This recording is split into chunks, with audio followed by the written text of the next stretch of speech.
Hello, Clever Hybrids Tribe, and welcome back to the podcast. This is season 3, episode 6. Today we are with Emmanuel Ortega, the chemical engineering guy. He is a content creator based in Monterrey, Mexico. So this is going to be very interesting, trying to figure out what in the world chemical engineering is and how to make a living as a content creator. Thank you so much for being here with us, Emmanuel. Really appreciate you taking the time. Thank you for having me. It's always a pleasure to be here and share my story with you guys. Yeah, I'm looking forward to it. Let's get straight into it because we hear engineering, but there are a lot of types of engineers. What is chemical engineering? That's true. Well, a little bit on history. Before 1800s, there were people doing mechanical engineering, which was working with machines, working with steel. But the people back then were using substances that most of them didn't know how it worked. So, okay, I'm a mechanical engineer, but I need to know how to work with carbon and steel, how much to add it, what type of substances can we add in order to improve the quality of the steel, or maybe also creating gasolines. How can we improve the quality of gasoline so we don't combust inefficiently? Essentially, this little branch started to grow, and eventually some universities started to create these formal studies of chemical engineering, which is pretty similar to mechanical engineering. A lot of people think it's way more into the lab, like a chemist, where I will say it's chemical engineers are more into the mechanical engineering part, in the sense that we want to work with machines, we want to work with bulk quantities, we want to produce a lot. Chemical engineering, it's almost all about creating the chemicals, substances. Anything you see here, it's most likely passed through a chemical engineering process. For instance, plastics, fuels, metals, glassware, anything that is, I would say, like either liquid, solid, or gas, most likely was created in a chemical engineering process. The most common, let's say, industry that people imagine is refineries, petrochemicals, all that, which is of course one important part. But there is a lot of chemical engineering in pharmaceuticals, in agrochemicals, fertilizers. There's a lot in construction materials. So essentially, that's what chemical engineering it's all about, Gaby. Okay. I hadn't thought about it that way before. There is no industry without chemical engineering. And the great thing about it is that chemical engineers are not that much compared to other engineering. For instance, civil engineering or mechanical engineering, electrical engineering, those are engineers that, of course, they have a lot of work, but there's a lot of engineers. Whereas chemical engineers, it's still this hidden niche, which hasn't been quite booming, especially in the late years. It's a little bit stagnant. So that's also another thing to talk about. Okay. So chemical engineers make things explode when they're supposed to. Best case scenarios. Oh my goodness. So you said it's stagnant. What's making it stagnant? The typical profile for a chemical engineer is someone that loves sciences and mathematics.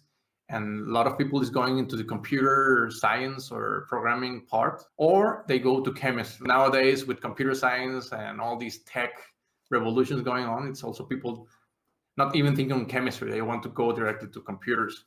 And also the oil and gas industry, which is, I would say, the backbone of maybe all global industries, is getting a lot of problems with the logistics. And it's not a industry one would like to go nowadays. Yeah, that's a good point. A lot of people are like, ooh, shiny tech. Yeah. But how did you get into it? If it's stagnating and people are usually picking one or the other, what made you decide, okay, I'm going to focus on this niche right here? Well, actually, I would say the stagnation was maybe from 2005, 2010 with the crises and all that. But when I went there, was like, I don't want anything new. I don't want to explore. I want something classical. And I saw all the profiles of all the people that were graduated. I knew no one that was jobless. All were in very good positions in companies, administration roles, C-level roles, or they were in industry. So I said, well, it seems that chemical engineering is a good way to go. I will enjoy the curriculum or the syllabus, and then I will enjoy the work itself. All right. This seems to be coming up in your last two answers where it's a very behind the scenes field. So if someone is working in that, how do they do networking if they're, say, an engineer who wants to work with an international company? How do you even get noticed? Well, actually, it's pretty hard. I always recommend to my students, because they ask me a lot, is how to go abroad and go to Canada, European countries, Australia, and of course USA. And I say the easiest way is go study there. So go for a degree, because it's way easier to get an internship, you get noticed, and they will most likely help you to get in the company if they see that you have a good profile. Especially in Europe, I don't know why everyone is going to business or technology and engineerings are left behind. I see a lot of people from Egypt, India, Mexico, Chile, Colombia, Brazilians, all taking that advantage that there is a lack of competition. You just go there and they're looking for engineers, and there we are. So those are my best guesses.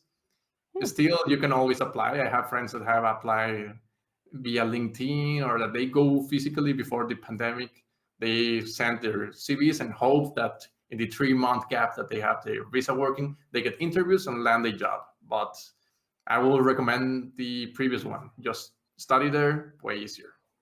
All right. You actually did that yourself. You studied in Germany and then you worked with a company for a little bit. Yeah, exactly. I did that, but what I noticed is that I didn't want to live there. So that was another issue. I said, now Germany is a cool country. And actually I hate it because I really enjoyed the work I was doing. I was biking there. I really enjoyed it. But life there, like I say, my personal opinion was, I think I have more options in Mexico, in the sense that it is way easier here in Mexico. They require less resources to be considered top tier. And in Germany, it's pretty straightforward what's going to happen. You're going to be an entry-level engineer, then you become a senior level, maybe stagnate a little bit, 5-10 years. And then if you're lucky, you work hard, you will get manager levels. Always good pay, a lot of vacations, but still that didn't convince me that much. So that's something also to consider, because people say, okay, it's great jobs, and they are great jobs, but are they going to be happy just for the sake of moving and having a better job? You need to put all in the balance and see what's the best fit for you. Yeah, money isn't everything. Exactly. A lot of people, the reason they stagnate is because they don't have the training they need. So how did you decide for your courses that you have on your site, which topics to cover? Well, actually, I didn't have any clue. I didn't know that much. I started this back in 2013, 14, when online courses were still not a booming section. But then I decided that, yeah, I should just go out and explore. I'm young, and started doing subjects that I really wanted. I started with material balances, which is the very first chemical engineering course that you will take. Not quite a course that I will be proud to show right now, but in the moment I really loved it, and I still sell it. It's great because I still have income. People still find it useful because, well, engineering problems are not going to be changing that much, especially chemical engineering ones. The problems are essentially the same. As time passed by, I started to tweak little things and see, okay, people want this, people don't like that. I didn't show my face before, and then I started to show my face, so they generated more confidence in that this is a human being teaching, not a machine. Now I just check out what I want to teach and what's people asking me, and just cross over that and see how it goes in the marketing, sales, and all that. But once I do it, it goes online. Yeah, you must be doing a really good job because, like you said, you've been doing it for 7.5 years and you've had 18,000 students. So you know what you're talking about. Yeah, exactly. Thanks. That's the power of going online. I could be teaching in a university and I will have maybe impacted the life of, let's say, 50 students, 100 students per year, 700, let's say tops 1,000, and only Mexican students. But right now I can impact the life of people that need help all around the world, and there's no excuse because the platform is online 24/7. Definitely cheaper compared to actual university degrees. There was no content for chemical engineers, and I really hated that. Back then I wanted content to consume and there was none. I will have been eager to pay for a course, especially, let's say, a accessible course, because right now there's a lot of courses, but unfortunately, because it's in the industry and oil and gas pays a lot, there's inaccessible courses for the average guy that goes online. So you need to either get it via your company or so. So that's, I will say, my niche. The people that want to learn, that they don't want to, let's say, lose that much with formalities. People just want to learn casually, but still you have that core part of actually learning the things. That's a good model. With your site, I really noticed that you have 3 different pricing structures. Was there a reason that you decided to do that? You have to buy one course separately, a bundle, and even a subscription. So what are those different price points used for? Well, the very first idea I had was a monthly subscription for each course. And then I saw that people don't like that much the idea of paying monthly. So I started doing the option of, okay, if you want it for life, you can buy it at this price point, which of course needs to be a little bit more expensive than the monthly subscription. And then I started to explore more on the pricings, and I have been moving a lot of prices. I started from $10 then to $50 and back to 20. I think 20 is good spot. What I have noticed right now is that people don't want to consume very large content. They like to pay for very heavy content because they get a lot of value in the sense that, okay, there's a lot of lecture, but they don't actually consume it. So they will go maybe 1 hour, 2 hours on the 15-hour course. So that's something I have also switched to. So something more into 2, 3, 4 hours courses. And the monthly subscription is because I really am a fan. You pay something and you get access to anything. So, for example, it's Audible, that you get all the ebooks that you want. It's all about you. If you want to spend it or you don't want to, that's all up to you. You take control of your own membership. So that's the idea, Gaby. And my main goal will be to eventually get this single monthly subscription, but I still know there's a lot of people that will rather go and buy one single course because that's the only course that they are interested. So still not quite sure what I will do in the future, but right now I have these like bundle sections, and of course the more courses you buy, I'm also a fan of doing this. If you get more courses, I will give you a discount for sure, because it means that you are actually into the content, and I don't want money to be the issue for your learning. Yeah, that makes sense. I've been getting a lot of good ideas from looking at your site and also from Miguel. I think I need to make some courses, but yeah, I'm working on it. Now, this is a little bit strange. I know you mentioned it on your site that you started in 2013 in Spanish, but then decided to switch to English. Why? Well, of course, I wanted to do the content in Spanish. I saw that the English-speaking world was already having some content. So I said, well, I got to do my own thing for my people, the people that speak Spanish. But I didn't have that much feedback. And this is mainly because Latin America, first, the internet access is not that great compared to other countries. And second, we don't have that many access to credit cards. Even though if you have the credit card, you have the internet, people is not that willing to pay that amount into the training, because I would say it's more like a higher price point compared to the average value of, let's say, a $20 course for an American will be, oh, it's not that expensive. And if you go to Mexico, that will be, nah, I will not pay that. It's too much for a training. So that's essentially when I realized that, okay, I need to go and reach more people, and the easiest way to go there is English content.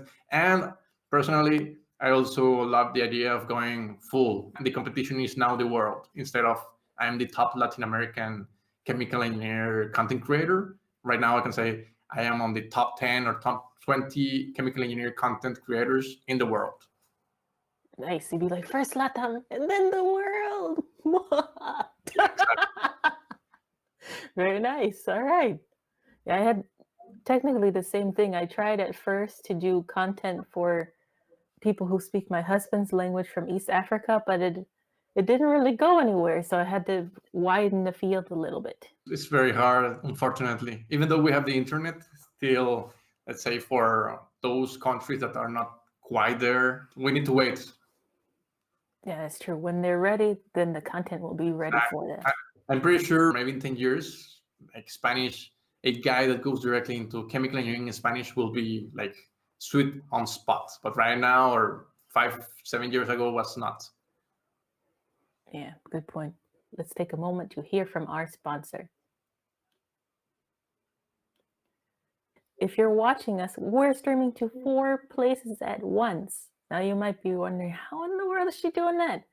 Restream. Restream allows you to stream to up to 20 different places at once. 20? What? I don't have that many. So I just focus on streaming to LinkedIn, Facebook, Twitter, and Twitch. That way we can reach our whole audience at the same time. And you guys can participate with each other. So this is our link. Oh, no, other way. Over here to go ahead and join Restream. So go ahead and check that out. Now let's go back to Emmanuel and find out more about his English learning journey. Emmanuel, you speak English very well, so I want to know, what is your secret? Well, to be honest, I wasn't that great English speaker, but I did learn it from the school. My mom was a visionary in the sense that she went to the UK for a PhD and understood the importance of English. That was back in the 80s. Right now, it's pretty common to send your kids and make them learn English. But back then, my mom was, I'm pretty sure that English is something important to learn. And since the beginning, as a child, we started learning. To be honest, I never felt confident speaking nor watching a movie until I started in high school, maybe end of high school. I wanted to see Dr. House. And unfortunately, it was always the first on, let's say, in US channels. And I needed to wait for Mexicans to translate them and then air them. So I started to go direct to the US source and watch them online in English. So my brain was not, of course, saying to myself, oh, this is a great way to learn English. I need to understand Dr. House, and my brain was working towards it. So that will be a great tip. If you want to learn, go for something that you actually enjoy, like watching movies, reading, having casual chats. It's also very important. Suddenly I started to improve. And to be honest, in my courses, recording myself, I want to give the best experience to my students. They know I'm not a natural born English speaker. So I try to do the best. And previously I was always like, oh, I will have an accent and maybe Americans are not going to buy it, or people from the UK. You will never get rid of your accent. I'm more like the Arnold Schwarzenegger fan that, okay, I have an accent. I will take it as my force instead of my liability. And I started just doing and doing. The more you do, the more you practice, the easier it was to me to start the chat. Another tip, I also joined a Toastmasters club, which sessions in English. So that was also another thing, because public speaking in English was like my worst problem. Having a conversation was, okay, people understand I'm not the best English speaker, but when you're out there in the public scene and you're like, okay, I have excuses, this is not my language. You also have problems that you see the public, you're very scared. Toastmaster helped me a lot, like control myself, nervousness, be more confident, and of course, keep practicing English, because to be honest, guys, it's very hard to practice English if you're not in a English speaking country. So those were the ways I will say boosted my English knowledge. And of course, I read a lot online. I always consume my content in English if possible. Oh, you mentioned that public speaking is hard and a few reasons, but what else makes it so difficult compared to a conversation? I will say the typical idea that someone that is speaking to an audience must be someone that is confident, someone that has authority in a topic. We all have this imposter syndrome. It's very huge once you are in the stage. You're like, wow, why am I here? Who am I to teach or show or even talk to these people? What are they thinking? My typical thinking was, okay, they're just analyzing how I'm failing. And then I started to fail, this cycle of just throwing all away, because the more I speak, the more I think I was failing, the more I think I was failing, the more I picture the people thinking that. So yeah, I would say that the typical public speaking fear is that just fear of nothing, but something is there. Yeah, it makes your mind go blank. You're like, oh no. What would you say from Toastmasters and now from all of this recording that you've done are maybe your top 2 or 3 tips to help someone to improve their delivery? Say practice. It's like going and to ride bicycles. So how do you improve? Do you read a book? Do you ask for tips? Or you simply go or also analyze and think and try to improve and make it more methodical? So that will be one tip. When you go and you want to prove how you make your hook, okay, work on that. Or you want to make people laugh, okay, work on that. So be very punctual, and as time passes by, you will be mastering this checklist. When time passes by, maybe 2-3 years, you'll see, oh, I already can do all of these because I focus on my work. So that will be a very strong one. Just focus in practicing, but not just for the sake of doing stuff. It's also about methodology. But of course, even doing without plan is better than not doing. That's true. And it's funny you mentioned riding a bicycle. It's important to practice, but also in a safe place. True. Always in a safe environment. Yeah, so what would be a safe environment to practice your public skills where there wouldn't be any seriously bad consequences for messing up? With your friends, it's always a good idea, and try to control the conversation, the interactions. I don't mean that you need to be doing all the speaking, but that try to make it like as if you are in control of that session, or let's say that interaction. Toastmaster, once again, is a good example. People always willing to help you.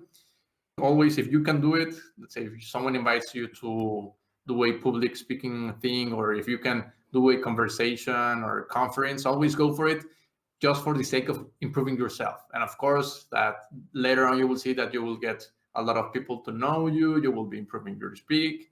You will be improving all your content, because also it's all about giving an idea or send an idea communication. That's the point. You want your message to be known in the world. So yeah, those are good places to start with. And I don't know what else can be done to prove that. Unfortunately, there's not so many places for that. So that's why I will say that's the typical horror story that people really hate to do public speaking stuff. One of the ways that I use is, like I'm having trouble doing it now, is recording yourself while looking at the camera. So the camera is your audience. Then you can watch it again and see, oh, I'm not looking at it enough, or there are certain things that I keep doing that I need to stop doing. That helps too. That's true. Yeah. Also, recording yourself, it's great. Even though you might not upload it, it will be a recommendation as well. Very nice there. Yeah. It does get better with time though. So don't give up, you guys. Now, you've been doing this for 7.5 years, as we mentioned. Why did you decide to make the change from working for all of these big time companies to doing this for yourself? It could have been as a side gig, but you decided to make a full-time thing. Well, I always wanted my stuff. And to be honest, when I went working for some other company, I saw that it was not my company, not my product, not my service. It's not my client. It's nothing mine. You're just a cog in a machine. And even though you may think, okay, we are doing this and we're part of a team, I really never felt that this was mine. So for instance, I always thought if the company goes bankrupt, of course I will be feeling bad for the company. And I didn't feel that I was putting my skin into the game. And for me, that's very important. That was one issue. Second issue was pay. Pay in Mexico, it's not that great. You can just sell stuff online for dollars, and magically you are like in another level because you're getting dollars. You can exchange them for pesos, great conversion, and you're not even charging that much. So that was another thing that I saw. I also wanted more time. And once again, in Mexico, we don't get that many vacations. In Germany, you do have a lot of vacations. But I just imagine myself like retiring young, or maybe if I want to go 1 week away, I don't need to ask for permission. I wanted the flexibility. And I started, of course, reading all these typical books, the 4-hour week, and how to get more passive income. I saw that online courses was one option. You create the course, you upload it. Of course, it takes a lot of time, and you sell it. You can sell it continuously while you're doing more content, sleeping, surfing, whatever you want. So that idea was very powerful to me, that not only the idea, of course, being free, but I can stack value. I could create one course and then one course that is related to this. So if you buy the first course, most likely you're going to buy the second one because it's related. If you like the way I present things, that is the best marketing. I sell you something that you like, and then you continue buying because you actually enjoy the content. So those were the things that made me go from like employee to freelance. And eventually, I don't know if I want to convert into a company, but for now, I'm very happy the way I am, a one-man show, doing everything. The best thing I feel is that if I fail, it's because of me, not because some HR manager told the company to get rid of half of the people. It's all about me. If I fail, it's me. If I succeed, it's because of me. That's the main idea, Gaby. I will say that's made me go from A to B. Amen. Freedom. Yeah. No, some people are like, yeah, I'm the one-man show. I do everything all the time, 100%, 110%. But you even mentioned on your website that you have hobbies. You like to play the saxophone and do jigsaw puzzles. Why does having hobbies help you to continue long-term? What's good about that? Well, hobbies is the human part. We only work because we need to. You do it because you want to be able to use that money in your personal life, free time, and so on. So it's very important always not to lose focus on, okay, we work, but life, it's not about work. Of course, it's a very important, crucial part, but we need to develop our human gifts and our human skills, reading, thinking. I remember being young and saying, I don't have hobbies, but we always have hobbies. We like to go do sports, going to sport events. We like playing online. We like watching series, movies, talking about anything with in a coffee with friends. Making coffee will be one. Being a aficionado for cigars, it's another one. All those pleasures, cooking, are always like little hints of life saying you this can be a hobby and you can enjoy it a lot. And many people say that you can monetize your hobby. I am more of the idea that hobbies are like sacred. It's for you to get like in this place apart from all the daily life stuff. So work, maybe even family, friends. You just want to focus on yourself. Yeah, that's true. Sometimes when you monetize a hobby, you ruin it. Yeah, you make it worse. Yeah, one example that I was really very surprised by is Jim Carrey, the famous comedian. He loves to paint. That's his hobby. So it's completely unrelated, but that's how he likes to relax. Yeah, I saw the painting. I think it was a fluorescent one. Yeah, he's got an amazing brain. So it's very important to be balanced.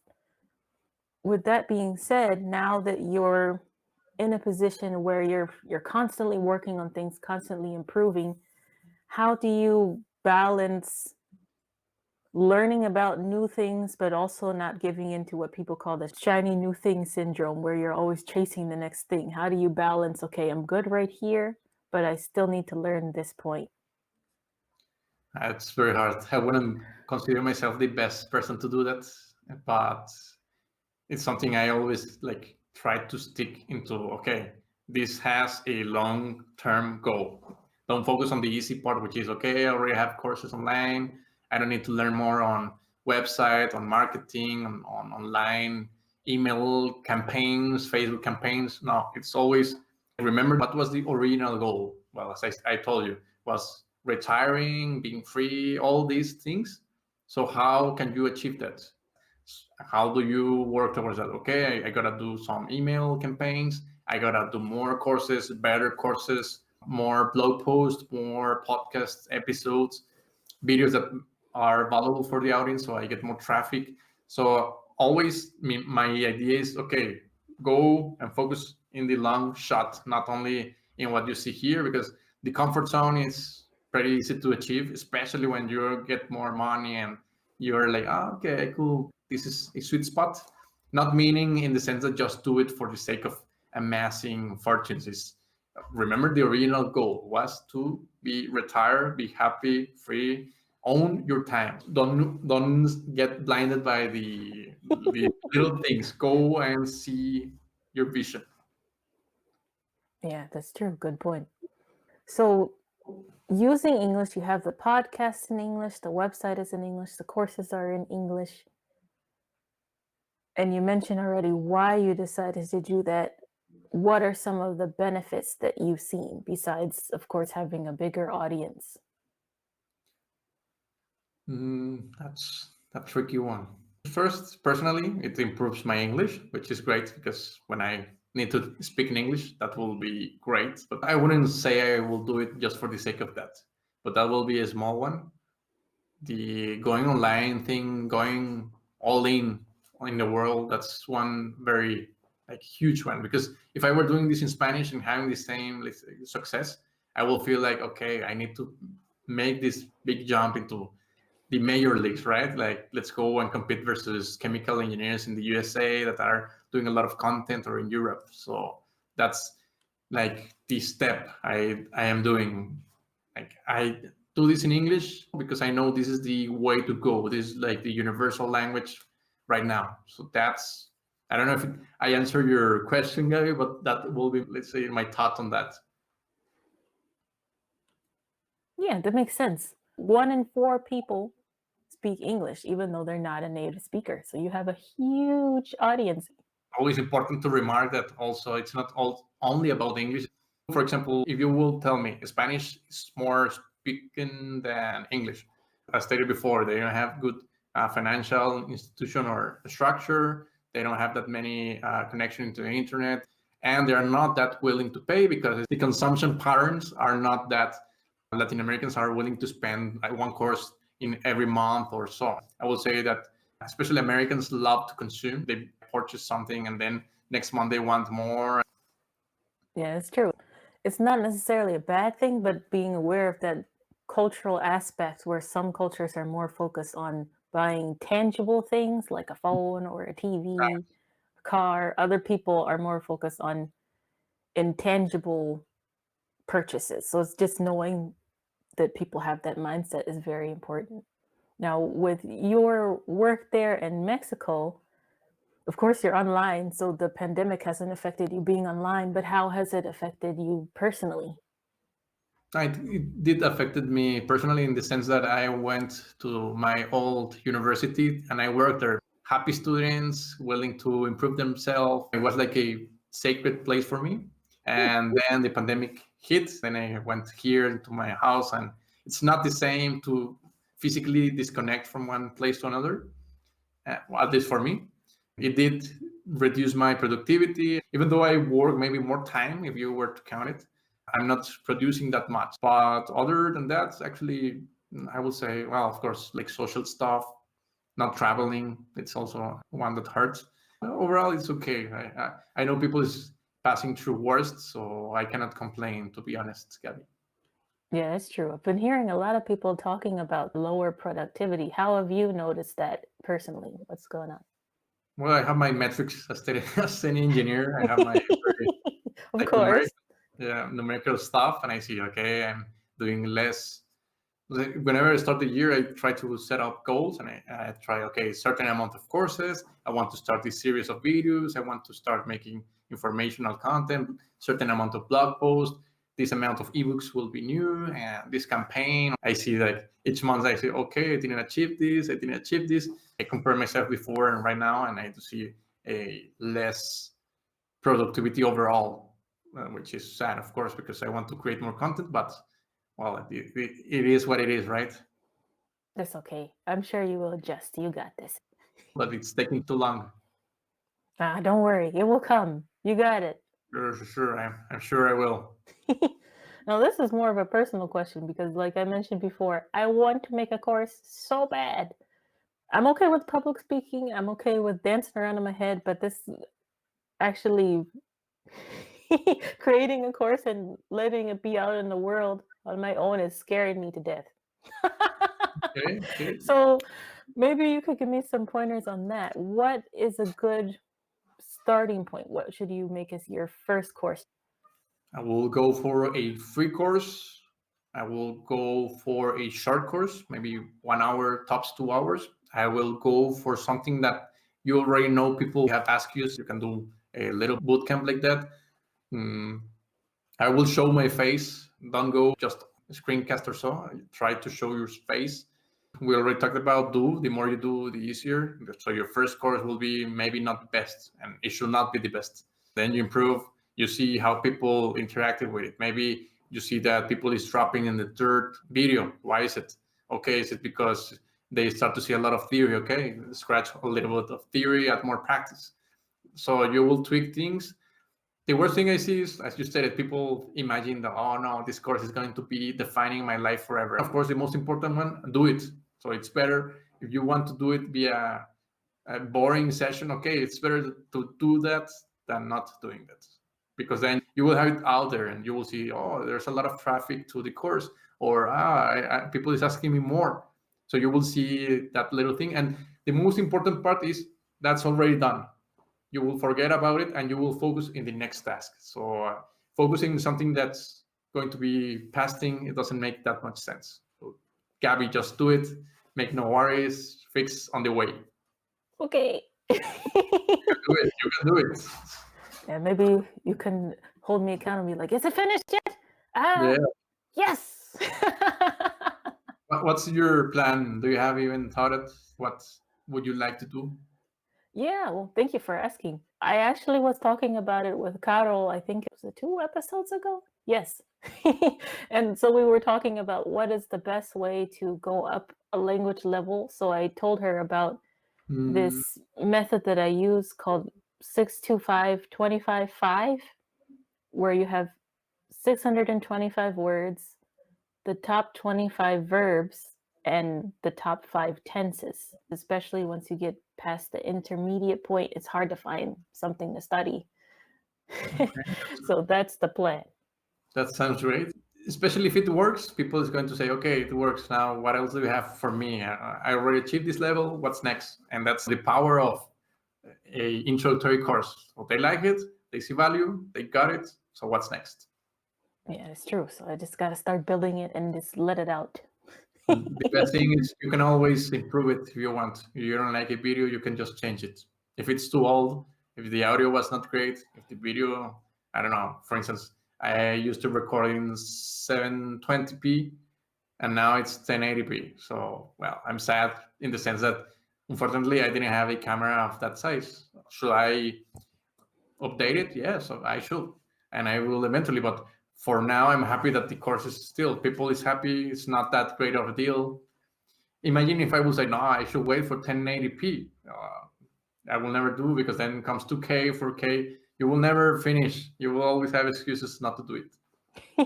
Yeah, it's true. If you think about cars and all this other technology, if they waited until it was perfect, we never would have seen it. Exactly. That's the way, yeah. Yeah, there's always one last thing to fix. Always will be. All right. Well, I will take your advice and start working on that. My goal is to have at least the first 1.0 by, it's almost the end of the first quarter. So maybe by the end of the second quarter. One extra tip: invest on your platforms, microphones, and all that. Because a lot of people say, no, I'm not sure if it's going to work. So why should I invest? So I really am very sad that they didn't invest it, and I did all by myself. Lost a lot of time in things that I could have paid maybe $20, $50, and will have saved me more time and focus in the actual doing the course stuff. Like what exactly? That's a good point. Whatever platform that is dedicated for courses, instead of, for example, my very first website, the material balance one, I did all the video, I uploaded everything to Vimeo, I investigated how to do this via membership, I researched how to do my PayPal stuff, how to integrate it, and my website, how to make the username, integrate it. Very chaotic stuff, a lot of time. Of course, I saved some money, but it also sends the message that you are not committed to this, like you are not willing to invest. So that mentally, and of course the time I lost, it was like maybe I could have created one extra course which will be giving me more money. If I made the numbers, it's okay, the $100, $200 that I invested before has already been paid, and it's going to pay more because I had more time to make a course. So that's a must. Always invest in tools that make like easier to you to work. Yeah, good reminder. That's why I use Descript for the podcast, because some people, they're just typing up the transcript by hand. I'm like, I don't have time for that. Yeah, yeah. It's you have value to give. How I give it the most efficiently. Emmanuel, thank you so much. If someone wants to get in touch with you, I know we've been flashing all of your information, but if you could just say it for the audio record, how people can get in touch with you, that'd be great. For sure. So I have been doing a lot of work to get noticed. Just check out chemicalengguy.com. That will be my website. If you search in Google Chemical Engineering Guy, hopefully you get at least in top 3 or top 5 search. I shall be there. There's also my LinkedIn, which is Emmanuel Ortega. I also have my Instagram, which is Chemical Engineering Guy. It's pretty straightforward. And my contact email, which is contact@chemicalengineeringguy.com. So anyway, to be honest, mail is the best way to reach me, but you can do it via Instagram, via form in my website. I always check them. Yeah, it's true. It's nice to get some feedback. And don't forget to subscribe to his YouTube channel, guys, Chemical Engineering Guy. Sure, you will learn a lot of chemical engineering stuff. Chemical Engineering Guy is everywhere. Yeah. Well, thank you so much, Emmanuel. For those of you who are watching Clever Hybrids Tribe, we really appreciate you being with us, just like always. Don't forget to follow us on Twitter and Instagram at Clever Hybrids. And you can follow our YouTube channel as well. Of course, Clever Hybrids. Got to keep that brand name everywhere, right? Right. But until next time, don't forget, optimize through principles, not rules.